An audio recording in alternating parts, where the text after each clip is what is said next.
بسم اللہ الرحمن الرحیم۔ السلام علیکم۔ آج میں آپ کو حضرت ابو ذر غفاری رضی اللہ تعالیٰ عنہ کا ایک واقعہ سناتی ہوں۔ ودان نامی بستی میں قبیلہ غفار رہائش پذیر تھا اور اس بستی کو بہت زیادہ اہمیت حاصل تھی، اس لیے کہ عرب تاجروں کے قافلے شام یا دیگر ممالک کو جاتے ہوئے یہیں سے گزرتے تھے۔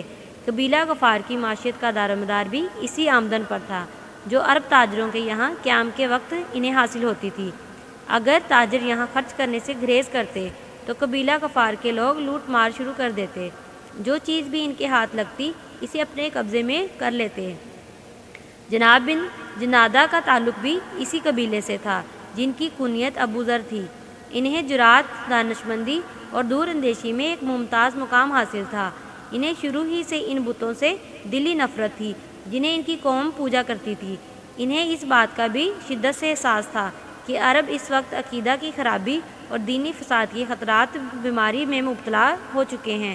یہ ایک ایسے نئے نبی صلی اللہ علیہ وآلہ وسلم کے ظہور کے منتظر تھے جو لوگوں میں شعور پیدا کرے، انہیں حوصلہ دے اور پھر انہیں گمراہی کی اطاعت تاریکیوں سے نکال کر ایمان اور علم و ہدایت کی روشنی کی طرف لائے۔ جناب ابو ذر غفاری رضی اللہ تعالیٰ عنہ کو جب پتہ چلا کہ مکہ معظمہ میں نئے نبی علیہ السلام کا ظہور ہو چکا ہے تو انہوں نے اپنے بھائی انیس سے کہا، آپ ابھی مکہ معظمہ جائیں، سنا ہے وہاں ایک شخص نے نبوت کا دعویٰ کیا ہے اور اس کا یہ بھی دعویٰ ہے کہ آسمان سے اس پر وحی بھی نازل ہوتی ہے۔ وہاں جا کر غور سے ان تمام حالات کا جائزہ لینا جو اس وقت وہاں رونما ہو چکے ہیں، بالخصوص یہ پتہ کرنا کہ یہ ان کی اصلی دعوت کیا ہے۔ اپنے بھائی کے حکم کی تعمیل کرتے ہوئے جناب انیس مکہ معظمہ روانہ ہو گئے۔ وہاں پہنچ کر سب سے پہلے رسول اللہ صلی اللہ علیہ وآلہ وسلم کی خدمت اقدس میں حاضری دی۔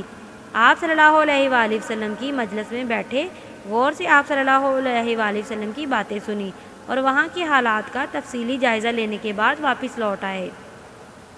جناب ابو ذر غفاری رضی اللہ تعالیٰ عنہ نے بڑی شفقت و محبت سے انہیں خوش آمدید کہا اور بڑے اشتیاق سے نبی کریم صلی اللہ علیہ وآلہ وسلم کے متعلق سوالات شروع کر دیے تو جناب انیس رضی اللہ تعالیٰ عنہ نے بتایا، اللہ کی قسم میں نے بچشم خود دیکھا ہے کہ وہ تو لوگوں کو اچھے اخلاق کی طرف دعوت دیتے ہیں اور آپ صلی اللہ علیہ وآلہ وسلم کی گفتگو ایسی پرتاثیر ہوتی ہے کہ سننے والا وجد میں آ جاتا ہے اور متاثر ہوئے بغیر نہیں رہ سکتا۔ آپ صلی اللہ علیہ وآلہ وسلم کی گفتگو انتہائی مربوط ہوتی ہے، لیکن اس پر شعر گوئی کا اطلاق بھی نہیں کیا جا سکتا۔ جناب ابو ذر رضی اللہ تعالیٰ عنہ نے اپنے بھائی سے دریافت کیا کہ نئے نبی صلی اللہ علیہ وآلہ وسلم کے متعلق لوگوں کی کیا رائے ہے، تو انہوں نے بتایا، عام لوگ انہیں جادوگر، نجومی اور شاعر سمجھتے ہیں۔ یہ باتیں سن کر جناب ابو ذر فرمانے لگے، پیارے بھائی، آپ کے بیان سے دل کو تشفی نہیں ہوئی، اب آپ میرے اہل و عیال کا خیال رکھیں، اب میں خود صحیح صورتحال کا جائزہ لینے وہاں جاتا ہوں۔ جناب انیس رضی اللہ تعالیٰ عنہ نے کہا، ضرور جائیے، آپ کے بعد میں اہل خانہ کا خیال رکھوں گا، لیکن اہلیان مکہ سے ذرا محتاط رہنا۔ جناب ابو ذر غفاری رضی اللہ تعالیٰ عنہ نے زادے راہ اور پانی کا ایک چھوٹا سا مشکیزہ اپنے ہمراہ لیا اور دوسرے ہی دن نبی صلی اللہ علیہ وآلہ وسلم کی زیارت کے لیے مکہ معظمہ روانہ ہو گئے۔ جناب ابو ذر رضی اللہ تعالیٰ عنہ پیدل مسافت طے کرتے ہوئے مکہ معظمہ تک پہنچ گئے، لیکن وہ قریش مکہ سے خوفزدہ تھے، اس لیے کہ انہیں پہلے سے یہ بات معلوم ہو چکی تھی کہ وہ بھی حضرت محمد صلی اللہ علیہ وآلہ وسلم میں دلچسپی لیتا ہے۔ قریش اس کے جانی دشمن بن جاتے تھے۔ انہوں نے سوچا کہ اب کیا کیا جائے، میں تو یہاں کسی کو جانتا نہیں، اگر کسی سے آپ صلی اللہ علیہ وآلہ وسلم کے متعلق دریافت کیا تو ممکن ہے وہ آپ صلی اللہ علیہ وآلہ وسلم کا دشمن ہو اور وہ میرے لیے نقصان دہ ثابت ہو۔ دن بھر انہیں خیالات میں غلطہ و پریشان رہے۔ رات ہوئی تو وہیں مسجد میں لیٹ گئے۔ حضرت علی رضی اللہ تعالیٰ عنہ کی ان پر نظر پڑی تو سوچا کہ یہ کوئی اجنبی مسافر معلوم ہوتا ہے۔ ان کے پاس آئے، گھر چلنے کی دعوت دی تو آپ رضامند ہو گئے۔ گھر میں ان کی خوب خاطر تواضع کی، لیکن مکہ معظمہ پر آمد کا سبب دریافت کرنے سے عمدن گریز کیا۔ جناب ابو ذر رضی اللہ تعالیٰ عنہ نے بڑے آرام سے وہاں رات بسر کی۔ صبح ہوئی تو اپنا سامان لے کر مسجد میں تشریف لے آئے۔ دوسرا دن بھی یوں ہی گزار دیا۔ رسول اکرم صلی اللہ علیہ وآلہ وسلم کے متعلق کچھ معلوم نہ ہو سکا۔ رات ہوئی تو مسجد میں ہی لیٹ گئے۔ دوسری رات پھر حضرت علی رضی اللہ تعالیٰ عنہ نے انہیں مسجد میں لیٹتے ہوئے دیکھا تو خیال کیا کہ اس مسافر کو آج بھی اپنی منزل نہیں ملی، اسے پھر اپنے ہمراہ گھر لے آئے۔ دوسری رات بھی خوب ان کی مہمان نوازی کی، لیکن مکہ معظمہ میں آمد کی وجہ پوچھنے سے گریز کیا۔ جب تیسری رات ہوئی تو حضرت علی رضی اللہ تعالیٰ عنہ نے مہمان سے پوچھا، کیا آپ مجھے یہ بتا سکتے ہیں کہ مکہ معظمہ میں آمد کا مقصد کیا ہے؟ تو جناب ابو ذر غفاری رضی اللہ تعالیٰ عنہ نے ارشاد فرمایا کہ اگر آپ میرے ساتھ وعدہ کریں کہ آپ میری صحیح رہنمائی کریں گے تو میں آپ کو اپنے دل کی بات بتائے دیتا ہوں۔ حضرت علی رضی اللہ تعالیٰ عنہ نے ان سے وعدہ کر لیا تو انہوں نے بیان کیا، میں دور دراز سفر طے کر کے یہاں محض اس لیے آیا ہوں کہ اس عظیم ہستی کی زیارت کروں جنہوں نے نبوت کا دعویٰ کیا ہے، اور اپنے کانوں سے ان کی باتیں سنوں۔ حضرت علی رضی اللہ تعالیٰ عنہ نے جب ان کی یہ بات سنی تو خوشی سے ان کا چہرہ دمک اٹھا اور فرمایا، اللہ کی قسم آپ صلی اللہ علیہ وآلہ وسلم سچے رسول صلی اللہ علیہ وآلہ وسلم ہیں، اور آپ صلی اللہ علیہ وآلہ وسلم کے متعلق تفصیلی معلومات فراہم کی۔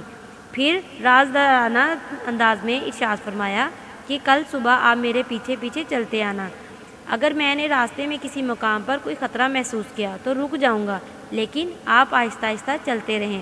جب میں کسی گھر میں داخل ہو جاؤں تو آپ بھی بے دھڑک میرے پیچھے اندر آ جائیں۔ دوسرے دن صبح کے وقت حضرت علی رضی اللہ تعالیٰ عنہ نے اپنے مہمان کو ہمراہ لے کر رسول اللہ صلی اللہ علیہ وآلہ وسلم کے گھر کی طرف روانہ ہوئے۔ طے شدہ پروگرام کے مطابق حضرت علی رضی اللہ تعالیٰ عنہ کے پیچھے پیچھے ہو لیے، نہایت احتیاط کے ساتھ اپنی منزل کی طرف رواں دواں تھے۔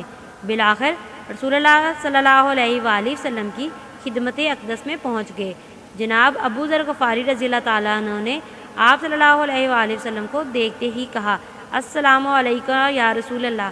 آپ صلی اللہ علیہ وآلہ وسلم نے جواباً ارشاد فرمایا، وعلیکم السلام ورحمۃ اللہ وبرکاتہ۔ تاریخ اسلام میں جناب ابو ذر غفاری رضی اللہ تعالیٰ عنہ کو سب سے پہلے یہ شرف حاصل ہوا کہ انہوں نے مذکورہ الفاظ میں رسول اللہ صلی اللہ علیہ وآلہ وسلم کو سلام کیا، اور اسلام کا یہی انداز مسلمانوں میں راج ہو گیا۔ رسول اکرم صلی اللہ علیہ وآلہ وسلم نے انہیں اسلام کی دعوت دی اور قرآن مجید سنایا۔ اسی مجلس میں انہوں نے اسلام قبول کر لیا۔ یہ چوتھے یا پانچویں صحابی ہیں جنہوں نے اسلام قبول کرنے میں پہل کی۔ دیگر واقعات مختصر انداز میں آپ انہی کی زبانی بیان کیے جاتے ہیں۔ جناب ابو ذر غفاری بیان فرماتے ہیں کہ اسلام قبول کرنے کے بعد رسول اکرم صلی اللہ علیہ وآلہ وسلم کی خدمت اقدس میں ہی رہا۔ آپ صلی اللہ علیہ وآلہ وسلم نے مجھے اسلام کے بنیادی مسائل اچھی طرح سمجھا دیے، اور قرآن مجید کے بعض اجزاء کی بھی میں نے آپ صلی اللہ علیہ وآلہ وسلم سے تعلیم حاصل کر لی۔ آپ صلی اللہ علیہ وآلہ وسلم نے محبت بھرے انداز میں مجھے یہ تلقین کی کہ ابھی یہاں اپنے مسلمان ہونے کا کسی کو نہ بتانا، مجھے اندیشہ ہے کہ اگر کسی کو پتہ چل گیا کہ آپ مسلمان ہو گئے ہیں تو کہیں آپ کو اس جرم کی پیدائش میں قتل نہ کر دیں۔ میں نے عرض کی کہ یا رسول اللہ صلی اللہ علیہ وآلہ وسلم، اس ذات کی قسم جس کے قبضے میں میری جان ہے، مکہ سے روانگی سے قبل ایک مرتبہ ضرور قریش کے روبرو کلمہ حق بیان کرنے کو جی چاہتا ہے۔ آپ صلی اللہ علیہ وآلہ وسلم میرے جذبات دیکھ کر خاموش ہو گئے۔ ایک روز میں مسجد میں گیا، دیکھا کہ قریش آپس میں بیٹھے گفتگو کر رہے ہیں۔ چپکے سے ان کے درمیان میں جا کر کھڑا ہو گیا اور اچانک بآواز بلند کہا، اے خاندان قریش، میں صدقے دل سے اقرار کرتا ہوں کہ لا الہ الا اللہ محمد الرسول اللہ، کہ اللہ تعالیٰ کے سوا کوئی معبود حقیقی نہیں، اور حضرت محمد صلی اللہ علیہ وآلہ وسلم اللہ کے رسول ہیں۔ ابھی میرے کلمات ان کے کانوں تک ٹکرائے ہی تھے کہ وہ بھڑک اٹھے اور مجھے بے دریغ مارنا شروع کر دیا۔ قریب تھا کہ میری موت واقع ہو جاتی۔ اتنے میں نبی صلی اللہ علیہ وآلہ وسلم کے چچا حضرت عباس رضی اللہ تعالیٰ عنہ میری حمایت میں اٹھے اور ان کے درمیان حائل ہو کر کہنے لگے، عقل کے اندھو، کیا تباہی تمہارا مقدر بن چکی ہے؟ کیا تم ایک ایسے شخص کو قتل کرنا چاہتے ہو جو قبیلہ غفار سے تعلق رکھتا ہے؟ جب مجھے ہوش آئی تو زخموں سے نڈال رسول اللہ صلی اللہ علیہ وآلہ وسلم کی خدمت میں حاضر ہوا۔ آپ صلی اللہ علیہ وآلہ وسلم میری ناگفتہ با حالت دیکھ کر بہت رنجیدہ ہوئے اور فرمایا، کیا میں نے تجھے ابھی اسلام کا اعلان کرنے سے روکا نہیں تھا؟ میں نے عرض کی، حضور، آپ صلی اللہ علیہ وآلہ وسلم نے یقیناً مجھے روکا تھا، لیکن میری دلی تمنا تھی کہ مشرکین کے نرخے میں ایک مرتبہ اسلام کا اعلان کروں۔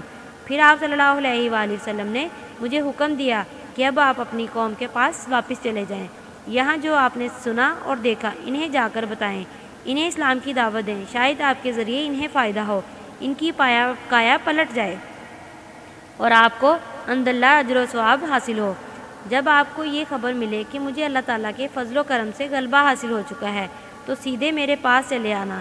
جناب ابو ذر غفاری رضی اللہ تعالیٰ عنہ فرماتے ہیں کہ میں رسول اللہ صلی اللہ علیہ وآلہ وسلم کے حکم کی تعمیل کرتے ہوئے اپنی قوم کے پاس آ گیا۔ جب میں اپنی بستی میں پہنچا تو سب سے پہلے مجھے میرا بھائی ملا۔ اس نے پوچھا کہ یہ سفر کیسا رہا اور اس میں کیا کچھ حاصل کیا۔ میں نے اسے بتایا، عزیز بھائی، میں تو مسلمان ہو چکا ہوں۔ رسول اکرم صلی اللہ علیہ وآلہ وسلم کی زیارت نصیب ہوئی، آپ صلی اللہ علیہ وآلہ وسلم سے اسلام کی بنیادی تعلیمات حاصل کی، آپ صلی اللہ علیہ وآلہ وسلم کی رسالت کو تسلیم کیا۔ میری باتوں سے متاثر ہو کر میرا بھائی بھی مسلمان ہو گیا اور کہنے لگا، بھائی جان، میں آپ کا دین اختیار کیے بغیر نہیں رہ سکتا۔ ہم دونوں اپنی والدہ کے پاس آئے اور ان کی خدمت میں اسلام کی دعوت پیش کی تو وہ بھی فوراً اسلام کی خوبیوں سے متاثر ہو کر فرمانے لگی، بیٹا، اب میں تمہارے دین سے بیزار نہیں رہ سکتی۔ وہ بھی دائرہ اسلام میں داخل ہوگی۔ اسی روز سے یہ مومن گرانہ قبیلہ غفار کو اللہ تعالیٰ کی طرف بلانے میں ہمہ مصروف ہو گیا۔ ان کی دعوت سے متاثر ہو کر قبیلہ کے بہت سے افراد دائرہ اسلام میں داخل ہو گئے اور باقاعدہ یہاں نماز کا نظام قائم کر دیا۔ چند افراد نے یہ کہا کہ ہم اس وقت تک اپنے آبائی دین پر قائم رہیں گے جب تک رسول اللہ صلی اللہ علیہ وآلہ وسلم مدینہ منورہ تشریف نہ لے جاتے۔ چنانچہ جب آپ صلی اللہ علیہ وآلہ وسلم ہجرت کر کے مدینہ طیبہ تشریف لے آئے، وہ سب مسلمان ہو گئے۔ نبی صلی اللہ علیہ وآلہ وسلم نے یہ دعا کی، قبیلہ غفار کی اللہ تعالیٰ مغفرت کرے اور قبیلہ بنو اسلم کو اللہ تعالیٰ سلامت رکھے۔ جناب ابو ذر غفاری رضی اللہ تعالیٰ عنہ اپنی بستی میں مقیم رہے، یہاں تک کہ بدر، احد اور خندق کے غزوات رونما ہوئے۔ اس کے بعد آپ صلی اللہ علیہ وآلہ وسلم مدینہ منورہ تشریف لے آئے اور یہاں رسول اکرم صلی اللہ علیہ وآلہ وسلم ہی کے ہو کر رہ گئے۔ ہمہ وقت آپ صلی اللہ علیہ وآلہ وسلم کی خدمت میں مصروف رہنے لگے۔ کس قدر خوش نصیبی ہے، یہ سعادت وافر مقدار میں آپ کے حصے میں آئی۔ رسول اکرم صلی اللہ علیہ وآلہ وسلم بھی ہر معاملے میں آپ کو ترجیح دیتے، آپ کے ساتھ شفقت سے پیش آتے، وقت ملاقات مصافحہ کرتے اور خوشی کا اظہار کرتے۔ جب رسول اکرم صلی اللہ علیہ وآلہ وسلم اس دنیائی فانی سے رحلت فرما گئے تو جناب ابو ذر غفاری رضی اللہ تعالیٰ عنہ بے چین رہنے لگے، چونکہ مدینہ طیبہ آقا کے وجود اقدس سے خالی اور آپ صلی اللہ علیہ وآلہ وسلم کی مبارک مجالس کی روشنی سے محروم ہو چکا تھا۔ لہٰذا آپ وہاں سے ملک شام کی طرف کوچ کر گئے۔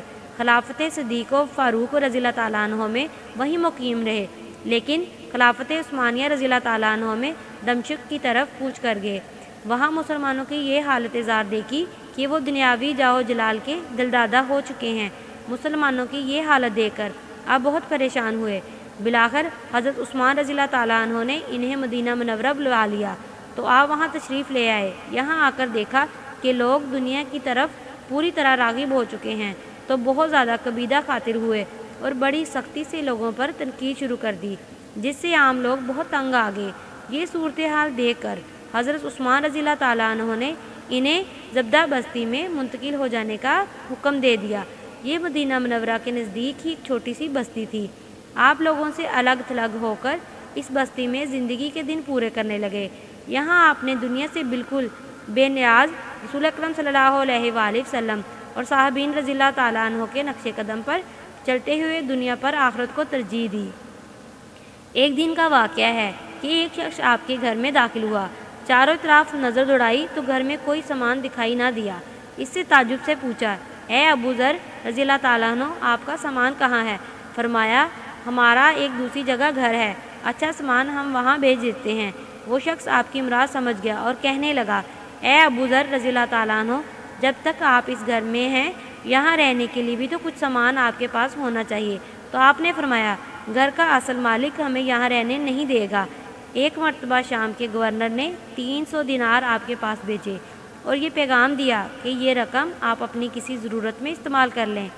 آپ نے بڑی بے نیازی سے دینار واپس کر دیے اور فرمایا، کیا اسے اپنے علاقے میں مجھ سے زیادہ کوئی مفلوق الحال نظر نہیں آیا؟ آسمان زہد و تقویٰ کا یہ درخشندہ ستارہ 32 ہجری کو ہمیشہ کے لیے غروب ہو گیا۔ آپ کی تعریف میں رسول اکرم صلی اللہ علیہ وآلہ وسلم کا یہ ارشاد طریق وارق کی زینت بن گیا۔ آپ صلی اللہ علیہ وآلہ وسلم نے فرمایا، ارض و سما نے آج تک ابو ذر رضی اللہ تعالیٰ عنہ سے بڑھ کر کوئی صادق دل سے نہ دیکھا ہوگا۔ جزاک اللہ۔